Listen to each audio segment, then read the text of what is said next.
আমি সাক্ষ্য দিচ্ছি যে এটা তাদের ক্ষেত্রে এই শিক্ষার্থী জনতার অভ্যুত্থান পরবর্তী কোনো বাস্তবতা নয়।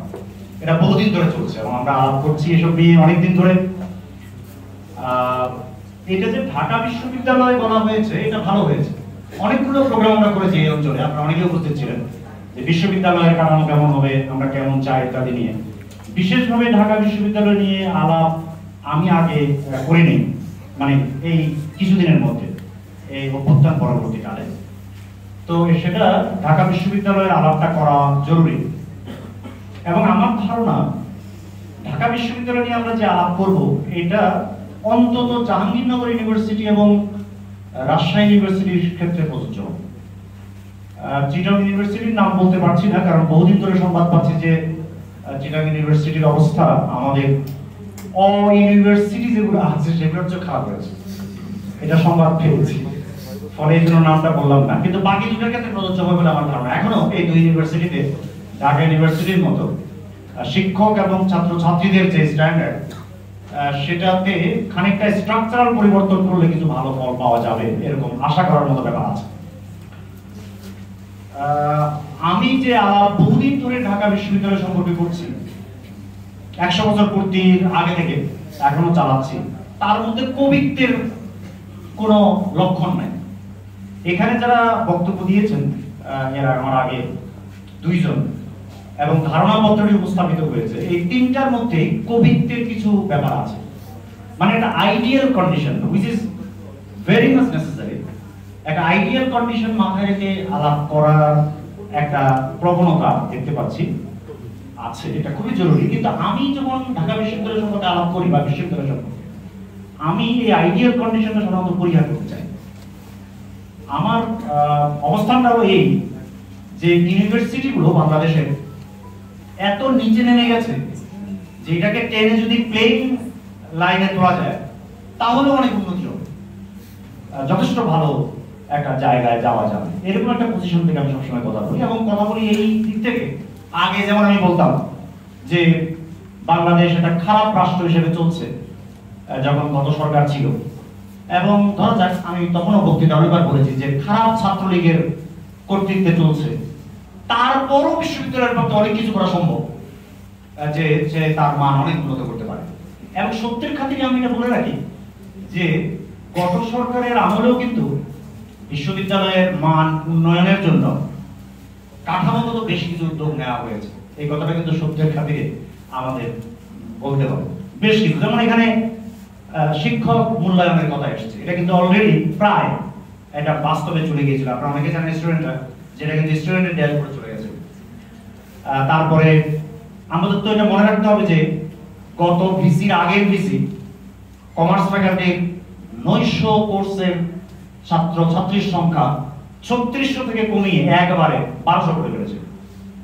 এবং তার ওই ভিসি শিক্ষকদের জন্য কিছু নিয়ম কানুন বেঁধে দিয়েছিল এবং 1000 স্টুডেন্ট কমিয়েছিল পার ইয়ার, মানে 5000 স্টুডেন্ট কমিয়েছিল। এগুলো খুবই ভালো সিদ্ধান্ত ছিল।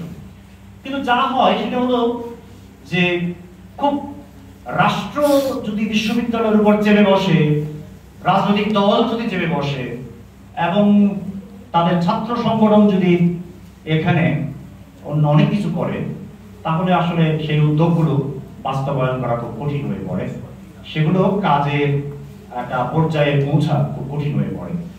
আমি এখন বিশেষভাবে গত 5ই আগস্টের পর থেকে আলাপ করতে আগ্রহী, এবং যে আলাপটা আমি বারবার মনে করে দিতে চাই যে বিশ্ববিদ্যালয়ের ক্ষেত্রে গত 50 বছরে, মানে স্বাধীনতার পর থেকে আমরা প্রথমবারের মতো এমন একটা পজিশনে আছি যে পজিশনে থেকে অনেকগুলো উদ্যোগ আয়োজন নেওয়া সম্ভব, মানে এটা হাতে আছে। আমি সবসময় কথা বলি এমন ভাবে যে আজকেই ইউনিভার্সিটি যে ব্যাপারগুলো করতে পারে। এটা সাইরেনের পক্ষ থেকে যে ধারণাপত্রটি উপস্থাপন করা হয়েছে সেই অবস্থানের খানিকটা বিরোধী। সাইরেনের অবস্থানটি আপনারা জানেন যে একটা পুঁজি বা বিশ্ববিদ্যালয়ের যে রূপ কল্পনা করে, বাজার অর্থনীতি যে রূপ কল্পনা করে, আগে লিবারালিজম এবং এখন নিউ লিবারালিজম যেভাবে বিশ্ববিদ্যালয় চালাতে চায়, সেগুলোর একটা ক্রিটিকের উপর প্রতিষ্ঠিত সাইরেনের যে মূল বক্তব্যটি। সেটা খারাপ নয়, কিন্তু এখানে কিছু কিছু ক্ষেত্রে আরেকটু সাবধান হতে হবে এই ঘোষণাপত্রে। যেমন একটা হলো যে এখানে বেশ কিছু পুরনো আমলের কথাবার্তা হুবহু রয়ে গেছে, সেগুলো একটু পরিবর্তন করা দরকার।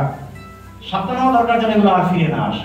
এখনকার পরিস্থিতি হলগুলোতে আসলে ঠিক আগের মতো অবস্থায় আর নেই। টেরি ইগলটন সম্পর্কে যেটা বলা হয়েছে সেটাও সাবধানতার সঙ্গে দেখা দরকার। খেয়াল রাখতে হবে, টেরি ইগলটন নিউ লিবারালিজমে ইউনিভার্সিটির যে মৃত্যুর কথা বলেছেন, ঢাকা বিশ্ববিদ্যালয় কিংবা বাংলাদেশের কোনো বিশ্ববিদ্যালয় আসলে কোনো জমানাতে তার ধারে কাছে কোথাও যায়নি। ফলে ইগলটনের কথাটা আমাদের ক্ষেত্রে আসলে সেভাবে প্রযোজ্য নয়। কিংবা আমব্রেলা অ্যাক্ট কিংবা আইকিউসির কথা যে বলা হয়েছে কিংবা হ্যাকেবের কথা বলা হয়েছে, আমি আমব্রেলা অ্যাক্ট সম্পর্কে প্রথম থেকে আলাপ করার সময় এটা বলেছিলাম যে এদের ধান্দা খারাপ, কিন্তু ঢাকা বিশ্ববিদ্যালয় যদি ইভেন আমব্রেলা অ্যাক্ট, হ্যাকেব, আইকিউসি এগুলোর কোনো কোনো ব্যাপার ইস্তেমাল করতে পারে তাহলে আমি খুশি হব, কারণ এর অবস্থা আরো অনেক নিচে। এবং আমি তখনই আশঙ্কা করছিলাম যে আসলে পারবে না, সত্যি সত্যি পারে নাই। আমব্রেলা অ্যাক্ট প্রায় শেষ হয়ে যাচ্ছে, হ্যাকেব প্রকল্প শেষ হয়ে গেছে, এবং এখানে ঠিকই বলা হয়েছে যে কিছু লোক কিছু টাকা পয়সা ইনকাম করেছে, এর বাইরে আসলে কিছুই ঘটেনি। কারণ ইউনিভার্সিটি সে ক্যাপাবিলিটি নেই যে সে যে বিশ্ব ব্যাংকের পরামর্শ মতো একটা বাজারি ভাবে বিশ্ববিদ্যালয়কে প্রতিষ্ঠা করবে, এটার কোনো ক্যাপাবিলিটি বাংলাদেশের বিশ্ববিদ্যালয় নেই। ঢাকা ইউনিভার্সিটিতে আসলে এই প্রকল্পগুলোর ফলে বস্তুত কোনো পরিবর্তনই ঘটেনি। আমি এগুলোর প্রত্যেকটার সঙ্গে যুক্ত ছিলাম ডিপার্টমেন্টের দিক থেকে, আমি এগুলোর আলোচনা পর্যালোচনার সঙ্গে যুক্ত ছিলাম, আমি এগুলোর প্রত্যেকটার ব্যাপারে সেমিনারে প্রবন্ধ পড়েছি, এবং আমি জানি যে ঢাকা বিশ্ববিদ্যালয়ে কোনো পরিবর্তন হয় নাই, কারণ ওর ক্যাপাবিলিটি নেই যে সে ওই অনুযায়ী কোনো পরিবর্তন করবে। এবং আমি বাজার কথাটা অনবরত মানে একটু জনরোষের মুখে পড়ার ভীতি নিয়েও অনবরত বলতে চাই। আমার মনে হয় বাজার নির্ভর বিশ্ববিদ্যালয় ব্যবস্থায় করা উচিত, বাণিজ্যিকীকরণ নয়। কিন্তু বাজারটা কি? আমাকে একজন বললো যে খুব বিমর্ষ হবে, আমি বহুদিন থেকে এটা বলে আসছি, আমাকে একজন বিমর্ষ ভাবে বললো যে আমরা কি ফিলোসফি পড়বো না? আমি বললাম ফিলোসফি দারুণ বাজার, আপনি পড়বেন না কেন? ফিলোসফি তো অসাধারণ বাজার আছে। ফিলোসফির বাজার পশ্চিমে নানান কারণে বাড়ছে, মানে ব্যাপকভাবে বাড়ছে। কিছু ফিলোসফি প্র্যাকটিক্যাল ফিল্ড এর বাজার এত বেশি বাড়ছে যেটা আসলে ইউনিভার্সিটির টপ রেটের সাবজেক্টের মধ্যে চলে গেছে। তো আপনি পড়বেন না কেন? আপনি কি সাহিত্য পড়বেন না? পড়বেন, বিরাট বাজার আছে। প্রশ্নটা বাজার বলতে কি বোঝেন? আপনি বাজার বলতে কি মানে কর্পোরেট হাউসে মাল বিক্রি বুঝেন নাকি? সোসাইটিতে 100 রকম বাজার আছে। রাষ্ট্রের জন্য বাজার প্রয়োজন, মানে লোক প্রয়োজন হয়, সমাজের জন্য লোক প্রয়োজন হয়। আপনাকে এটাকে কি করতে হবে? একটা স্ট্রাকচারের মধ্যে নিয়ে আপনাকে দেখাতে হবে যে এই স্কিলওয়ালা লোক এখানে কাজ করবে। এই তো যে কোনো সাবজেক্টের জন্য বাজার আছে। আপনাকে দেখতে হবে কতটুকু বাজার আছে, বড় না ছোট, কোন লেভেলে আপনি পড়াবেন। বহু ডিপার্টমেন্ট আছে ঢাকা ইউনিভার্সিটিতে যেগুলো আন্ডার গ্রেডে না পড়িয়ে দুর্দান্ত মাস্টার্স কোর্স প্ল্যান করা যায়, পিএইচডি কোর্স প্ল্যান করা যায়, 5টা ডিপার্টমেন্টের সঙ্গে মিলিয়ে দারুণ ইন্টারডিসিপ্লিনারি কোর্স প্ল্যান করা যায়, হায়ার স্টাডিজ করা যায়। কে বলছে আপনাকে বাজার না? আপনাকে কেন সব আন্ডার গ্রেড পড়াতে হবে? কেন আপনাকে সব ডিপার্টমেন্ট 50 বছর ধরে 100 বছর ধরে 100 স্টুডেন্ট পড়াতে হবে? বাজার বলতে এটা বোঝায়। কিন্তু ওই যে বাণিজ্যিকীকরণ বলে আরেকটা কথা আছে, আমরা সেটার কথা বলছি। বাজার আর বাণিজ্যিকীকরণ দুটো এক জিনিস না। এই ব্যাপারেও আমি সাবধান হওয়ার প্রয়োজন আছে বলে মনে করছি। এবং এই যে আইকিউএসি কিংবা হ্যাকেব কিংবা বাজার কিংবা আমরা এই ব্যাপারগুলো যে ঢাকা ইউনিভার্সিটির ক্ষেত্রে কত মানে নিরীহ, ঘোড়া সাপের মতো নিরীহ, এরা যে ঢাকা ইউনিভার্সিটির কোনো ক্ষতি করতে পারে নাই তার প্রমাণ হিসেবে আপনাদের বলছি যে অধ্যাপক আরেফিন সিদ্দিক যখন ভিসি ছিলেন, তিনি যেভাবে ওভারনাইট এতগুলো ডিপার্টমেন্ট খুলেছিলেন, আপনারা নিশ্চিত থাকেন যে এই ডিপার্টমেন্ট খোলার মধ্য দিয়ে ঢাকা ইউনিভার্সিটির একাডেমিক যে অধপতন ঘটেছিল এটা আগে পরের 50 বছরে এর কোনো তুলনা হবে না। এবং তিনি এই কাজগুলো করেছিলেন কিন্তু এই সমস্ত প্রকল্প চলার সময় তিনি বাজারকে পাত্তা দেন নাই, হ্যাকেবকে পাত্তা দেন নাই, আইকিউএসি কে পাত্তা দেন নাই, কিচ্ছুকে পাত্তা দেন নাই। তিনি তার স্টুডেন্ট নিয়োগ দেওয়ার জন্য ডিপার্টমেন্ট করে দিয়েছেন, তিনি প্রধানমন্ত্রীর মেয়ের জন্য ডিপার্টমেন্ট করে দিয়েছেন, তিনি তার স্টুডেন্টকে 10টা ডিপার্টমেন্টে শিক্ষক নিয়োগের জন্য নিয়োগ করে দিয়েছেন। কিসের হ্যাকেব, কিসের আইকিউএসি, কিসের বাজার?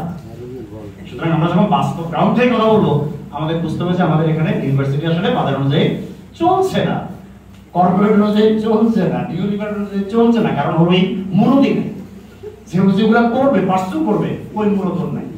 আমাদের ওই দৃষ্টিকোণ থেকে যদি আমরা আলাপে আগাই তাহলে আমরা দেখবো যে ঢাকা ইউনিভার্সিটির বা প্রধান ইউনিভার্সিটি যেগুলো এখন ক্যাপাবিলিটি আছে, শিক্ষক আছে আন্ডার গ্রেডে পড়ানোর জন্য, আমি বলবো যে তাদের প্রধান দায়িত্ব হলো আন্ডার গ্রেড প্রোগ্রামটাকে আন্ডার গ্রেড করে তোলা।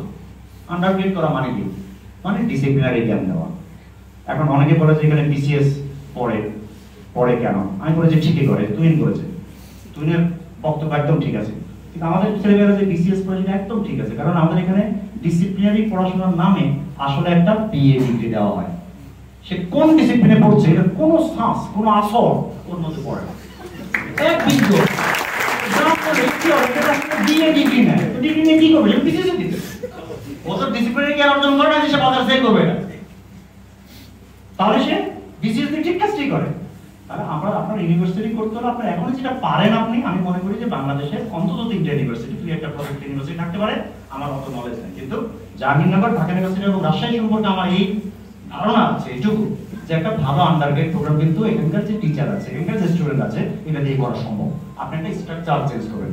আপনি এটা ঘোষণা দেন না, আমি ঢাকা বিশ্ববিদ্যালয়ের মাননীয় উপাচার্যকে বলবো যে আপনারা একাডেমিক্যালি সিদ্ধান্ত নিয়ে একটা ঘোষণা দেন যে ঢাকা বিশ্ববিদ্যালয়ে স্টুডেন্টরা আমার উপর আশা করছে রাগ করবে না, কারণ এটা খুব চিকিৎসা করছে না, এবার তোমাদের জীবনে ঘটছে না যে ঢাকা ইউনিভার্সিটিতে পরীক্ষায় প্রশ্ন কমন করবে না, এটা ঘোষণা দেন না। মানে পরীক্ষায় প্রশ্ন কমন করে ছেলেমেয়েরা প্রশ্ন উত্তর মুখস্থ করে ইয়ে দেয়, ফাইনাল পরীক্ষা দেয়, ঠিক আছে? এর যে জঘন্য ব্যাপারটা হতে পারে না, আপনাকে পড়াশোনা আপনাকে তো কি করতে হবে? আপনাকে পড়াশোনা করতে হবে, ডিসিপ্লিনারি কলাকৌশল রপ্ত করার জন্য আপনাকে ব্যবহার করতে হবে লাইব্রেরি। ঢাকা ইউনিভার্সিটি যদি আপনি ইউনিভার্সিটিতে রূপান্তর করতে চান, আগামী দিনে যে কাজ করা দরকার সেটা আপনি 5 বছর পরে হয়তো সফল হবেন, কিন্তু আগামী দিনে যেটা করা দরকার সেটা আপনাকে যথেষ্ট ক্ষমতা সম্পন্ন ছাত্র ছাত্রীদের সঙ্গে খুবই ভালো আচরণ করবে সব দিক থেকে, এইরকম ক্যাপাবল সুপরিসর আপনাকে লাইব্রেরি তৈরি করতে হবে। কারণ লাইব্রেরি ছাড়া তো আপনাকে পড়াশোনা হতে পারে না। আপনার ক্লাসরুমে লাইব্রেরি আমাদের পড়াশোনার জায়গা না, আপনাকে লাইব্রেরিতে পড়তে হবে, 5টা বই পড়তে হবে। এবং শিক্ষক কি করবেন? শিক্ষক আপনি এই স্কিলটা রপ্ত করছেন কিনা শিক্ষক সেটা পরীক্ষা করবেন। কেমনে? ফাইনালে মুখস্থ উত্তর লেখা না, আপনাকে কাগজপত্র লিখতে দেবে, বলতে দেবে, আপনার 1-to-1 কমিউনিকেশন হবে। তো কেমনে হবে? এক রুমে 100 জন করে পড়াবেন, হবে না। এখানে একদম ঠিকই পড়েছে যে হাইয়েস্ট 40, আরো কম হলে ভালো হতো, কিন্তু বাংলাদেশ গরিব দেশ, এর যে কম আমরা এফোর্ড করতে পারবো না। হাইয়েস্ট 40 এক ক্লাসে। আপনি কি 120 জন পড়াতে চান? নো প্রবলেম, পড়ান, 3টা ভাগ করে ফেলুন। তাহলে আপনাকে এই পদ্ধতিতে আপনি আন্ডারগ্রেডটা কমপ্লিট করেন না, তাহলে হয়ে গেল। তো আপনি বাংলাদেশের ইউনিভার্সিটিগুলো এখন, আমি এটা বলে লোকে রাগ করে এবং ট্রল করে, বাংলাদেশের ইউনিভার্সিটিগুলো বেসিক্যালি রিসার্চ ওয়ার্ক বলতে যেটা বোঝায়, এটা ঠিকমতো পার্সু করার মতো ক্যাপাবিলিটি নেই, কিন্তু আন্ডারগ্রেড দারুণভাবে চালানোর মতো ক্যাপাবিলিটি আছে। এমনকি প্রাইভেট ইউনিভার্সিটিও আছে, 2-3টা সম্পর্কে আমি জানি আছে, ভালো আন্ডারগ্রেড বের করা পসিবল, কিন্তু আপনাকে সেই দিকে যেতে হবে। আপনি আন্ডারগ্রেড এটা করার জন্য আপনাকে স্টুডেন্টরা যেন ঠিকমতো সহি সালামতে থাকতে খাইতে পারে এবং সকালবেলা ক্লাসে আসতে পারে, এটাও কনফার্ম করতে হবে, মানে হবে। এই কনফার্মেশনের জন্য আমি যেটা বলে থাকি যে এখন ঢাকা বিশ্ববিদ্যালয়ে এবং অন্য বিশ্ববিদ্যালয়েও সবচেয়ে ইতিবাচক পরিবেশ বিরাজ করছে। আমি 2-3টা হলের খবর পেলাম যে ফার্স্ট ইয়ারে অ্যাপ্লিকেশন করেছে এমন সমস্ত ছেলে মেয়েদের হলে সিট দেওয়া সম্ভব হয়েছে। এই প্রমাণ আমি আউটলেট দিলাম, 102 জনকে তারা ফার্স্ট ইয়ারে সিট দিয়েছে। গত 53 বছরের যে কোনো সময় এটা বাংলাদেশে অকল্পনীয় ছিল। আপনি এই সুযোগটা কাজে লাগান না, স্বপ্ন কল্পনা থাকবে এটা মেয়েদের সামনে, আপনি একদম যেটা আজকে পারেন সেটা বাস্তবায়ন করেন, এটা পারছেন আপনি, এটা একদম বাস্তব, এটা কল্পনা দিচ্ছিল যে কোনো সময়। আমরা যখন স্টুডেন্ট ছিলাম তারপরে তারপরে তারপরে কল্পনা দিচ্ছিল, এটা হয়েছে। তো আপনি কোনো পরিবর্তন দেখতে পান না, এটা তো একটা বৈপ্লবিক পরিবর্তন। আপনি এটাকে কাজে লাগান। আপনি কি করেন? আপনি বলেন যে এখন থেকে ঢাকা ইউনিভার্সিটিতে মাস্টার্স পরীক্ষা হয়ে যাওয়ার পর কোনো ছেলে মেয়ে আর কখনো অবস্থান করতে পারবে না। এটা হলো আপনারা যদি যে পার্টি করেন না, আপনারা রাজনীতি চান না, নো প্রবলেম। মানে আপনার লাইনটা হলো এই যে প্রত্যেকে একমত হবে যে ঢাকা ইউনিভার্সিটিতে মাস্টার্স পরীক্ষার পরে অথবা আপনারা যদি দয়া পরামর্শ হন রেজাল্টের পরে কেউ আর হলে থাকতে পারবে না, একমত হয়ে যাবে। একমত হয়ে যাওয়ার পরে আপনি বলেন যে একাডেমিক ক্যালেন্ডারে আমার ডাকসু ইলেকশনের ডেট ফিক্সড করে দিতে হবে। আপনি এই দুটা বলেন যে একাডেমিক ক্যালেন্ডারে ডেট ফিক্স, কে যেন বলেছেন যে ওদের এই পত্রেই আছে যে আপনি একাডেমিক বিল্ডিং ইলেকশন চান। কেন 2024 সালে আপনার এটা করা উচিত না। আপনি আপনার ঘরে বসে কম্পিউটারে ভোট দেবেন। আপনার ড্যাশবোর্ড আছে না, আপনার ঘরে ভোট দিবেন। ব্যাপারটা আপনাকে তো 2024 সালের বাস্তবতা অনুযায়ী আপনাকে এমন প্রস্তাব করতে হবে যে ইউনিভার্সিটি আজকেই করতে পারে। পারে এটা। আপনার তো কোথাও যাওয়ারই দরকার নাই, আপনার তো মিছিল মিটিং এর দরকার নাই, অনলাইন প্রপাগান্ডা হবে, পুরো জিনিসটা তো চেঞ্জ করে দিতে পারবেন, তাই না? দরকার নাই তো আপনি পুরো পলিটিক্যাল প্যাটার্নটাই তো চেঞ্জ করে ফেলতে পারেন।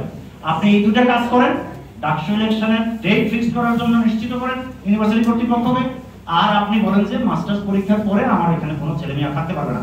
এরপরে আপনি বলেন কেউ বলছে যে রাজনীতি নিষিদ্ধ, আপনি বলেন যে ঠিক আছে একদম ঠিক। কেউ বললো যে রাজনীতি চলবে না, ইউনিভার্সিটি চলবে না, আমরা একদম ঠিক।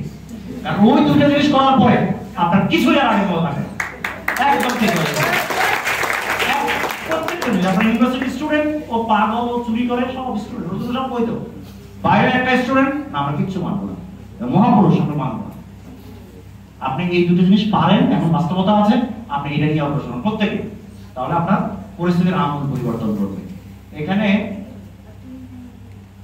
তুহিন কেন একটু বেশি সময় দিচ্ছে, আমাকে সময় কমাতে হচ্ছে, কারণ আমি জানি যে আপনারা ওটা বক্সরেমুল্লাহ খানের বক্তব্য শোনার জন্য অপেক্ষা করছেন। আমার লাস্ট কথা হলো, এমনিতে ঢাকা বিশ্ববিদ্যালয়ে কিংবা বাংলাদেশের অন্য বিশ্ববিদ্যালয়গুলোতে সাধারণভাবে গবেষণা ব্যাপারটা ঠিক মতো পার্সু করার মতো যথেষ্ট পরিমাণ স্ট্রাকচার নাই এবং যথেষ্ট পরিমাণ যোগ্য লোক নাই। আমি সায়েন্সের কথা ঠিক মতো বলতে পারবো না, আমি কমার্সের কথা কম বলতে পারবো, কিন্তু আর্টস এবং সোশ্যাল সায়েন্স সম্পর্কে এই বিষয়ে আমি আপনাদের নিশ্চয় দিয়ে কথা বলতে পারি, কারণ আমার প্রচুর বন্ধু বান্ধব আছে, পত্রিকা সম্পাদনা করেছি এবং এদের স্কলাস্টিক চর্চা সম্পর্কে আমার যথেষ্ট ভালো ধারণা আছে, যেটা ভালো নাই। কিন্তু আমি বলবো 2024 সালে আপনি একটা অসাধারণ পিএইচডি প্রোগ্রাম ঢাকা ইউনিভার্সিটিতে করতে পারেন। আপনার টাকা দরকার হবে, সরকার টাকা দেবে। সরকার তো ফালতু কামে বৃত্তি দিয়ে ইউনিভার্সিটির মাস্টারদেরকে শুনেছি কাউকে 2 কোটি টাকা দিয়েছে, বিদেশে করতে পাঠিয়েছে। একদম বাজে জিনিস, এটাতে ইউনিভার্সিটির কোনো লাভ নাই, কারোরই কোনো লাভ নাই। ওই মাস্টার 2 বছর পরে বিদেশ চলে যাবে, বেশিরভাগ ক্ষেত্রে করেছে, না পড়াই বিদেশ চলে গেছে বহু লোক, সব বলতে, কারণ এটা ব্যক্তিগত সব, এটা রাজনীতি, এর সঙ্গে ইউনিভার্সিটির কোনো সম্পর্ক নাই। ওই পরিমাণ টাকা দিয়ে আপনি ঢাকা ইউনিভার্সিটিতে একটা দারুণ পিএইচডি প্রোগ্রাম করতে পারেন। কেমনে? আপনি ফুল টাইম ফুল স্কলারশিপে পিএইচডি বন্দোবস্ত করবেন, থাকা খাওয়ার ব্যবস্থা করবেন, প্রথম শ্রেণীর সরকারি কর্মকর্তার সমান বেতন দিবেন, সারা পৃথিবীতে হয় এগুলো, বেশি দরকার নাই, ওই পরিমাণ দিলেই হবে। থাকার ব্যবস্থা করবেন ইন্টারন্যাশনাল হলের মতো একটা হল, নরমাল। মাস্টার পাবেন কোথায়? ডিপার্টমেন্ট ওয়াইজ করলে হবে না, বেশিরভাগ ডিপার্টমেন্টে কিন্তু পিএইচডি সুপারভিশন করার মতো যোগ্য টিচার নেই। শিক্ষকরা আশা করছে আমার কলিগরা আমার উপর বেশি ক্ষুব্ধ হবেন না এটা বলার কারণে। আপনি অ্যাটলিস্ট অনুষদ ওয়াইজ করবেন, ব্যবস্থা স্ট্রাকচার করবেন। আর কি করবেন? যে জন্য আমি বলছি যে অসাধারণ পিএইচডি প্রোগ্রাম সম্ভব, আপনি অনলাইনে সমস্ত পৃথিবী থেকে শিক্ষকের বন্দোবস্ত করবেন। এটা পসিবল, অত্যন্ত কম খরচে, অত্যন্ত কম খরচে। মানে আমাকে যে টাকা ঢাকা ইউনিভার্সিটি হায়ার করেছিল ওই টাকা দিয়ে আপনি হার্ভার্ডের টিচার হায়ার করতে পারবেন। আপনি বলবেন যে তুমি 15 দিন পরে 1 ঘন্টা সময় দিবে একটা ক্লাস অনলাইন। আপনি বলবেন যে তুমি বছরে একবার আইসা 15 দিন থাকবো আমার এখানে, গেস্ট অল্প টাকা দেবো, বিমান ভাড়া দেবো, সুপারভাইজ করবে, ও সুপারভাইজ। বুঝতে পারছেন ব্যাপারটা? এটা কিন্তু এখন পসিবল বাংলাদেশে। এই ঢাকা ইউনিভার্সিটিতে কোনো প্রকার বাড়তি টাকা খরচ না করে আপনি একটা অসাধারণ পিএইচডি প্রোগ্রাম করতে পারেন। এই পিএইচডি প্রোগ্রাম করার মধ্য দিয়ে আপনি টাকা পাঠাতে পারবেন 10 বছরের মধ্যে। আর আমাদের এখানে গবেষণা হবে কিভাবে? রাষ্ট্র তো টাকা দেয় না। আমি এই কথা বলে শেষ করবো। ওই যে কারিকুলাম নিয়ে প্রচুর পরিমাণে তর্ক বিতর্ক হয়েছে, আমি বললাম যে এই রাষ্ট্র কি পরিমাণ অসৎ, কি পরিমাণ কানা, অন্ধ, বর্বর। সে একটা কারিকুলাম করেছে, কোটি কোটি টাকা খরচ করেছে, লোকদেরকে বিদেশে পাঠিয়েছে, কথায় কথায় ফিনল্যান্ড বলে, কথায় কথায় নরওয়ে বলে, কানাডা বলে, জানেন তো নামগুলো, অস্ট্রেলিয়া বলে, জাপান বলে, ওই যেগুলো শিক্ষার কারণ, এগুলোতে গিয়ে ওগুলো থেকে চুরি করে কাগজ বানিয়েছে। অথচ তার উচিত ছিল ওই টাকার চেয়ে অর্ধেক টাকা বাংলাদেশের আইইআর ডিপার্টমেন্টগুলোকে দিয়ে বলা যে তুমি 3 বছরের মধ্যে 500 পিএইচডি করিয়ে আমাকে রিপোর্ট দাও যে আমি কিভাবে আমার কারিকুলামটা চেঞ্জ করতে পারি। এটা ইউনিভার্সিটির মধ্যে, এটা শিক্ষা সংক্রান্ত একদম মাটি থেকে উঠে আসা দারুণ সব রিপোর্ট পাওয়া যেত, এবং এর মধ্য দিয়ে রাষ্ট্রের সঙ্গে ইউনিভার্সিটির রিসার্চ সংক্রান্ত যে কোলাবোরেশন, এটা একটা দুর্দান্ত নমুনা তৈরি হয়ে যেত। এটা বাংলাদেশ রাষ্ট্র মেইন করে না, আমাদের সমাজও মেইন করে না, খালি আমরা কথায় কথায় বলি research research research research research, এগুলো হয় না। কিন্তু ইউনিভার্সিটি আজকে যেটা করতে পারে সেটা কি? সেটা হলো রাষ্ট্রের কাছ থেকে টাকা চাইতে পারে, অ্যালামনাদের কাছে টাকা চাইতে পারে, সমাজের কাছে টাকা চাইতে পারে যে আমি একটা full paid full time residential PhD programme করবো। আজকে এটা সম্ভব ঢাকা ইউনিভার্সিটির পক্ষে, কারণ সে অনলাইনের মাধ্যমে অসাধারণ সব রিসার্চার এবং সুপারভাইজারও পেয়ে যাবে, কো সুপারভাইজার। আশা করছি ঢাকা বিশ্ববিদ্যালয় তার এখনকার যে জটিল অবস্থা, এগুলো কাটানোর পরেই যেগুলো তার পক্ষে সম্ভব সেই ধরনের কাজে অগ্রসর হবে, এবং তার মধ্যে দিয়ে বাকি সব সমস্যাগুলো আমরা আস্তে আস্তে কাটিয়ে উঠতে পারবো। ধন্যবাদ সবাই।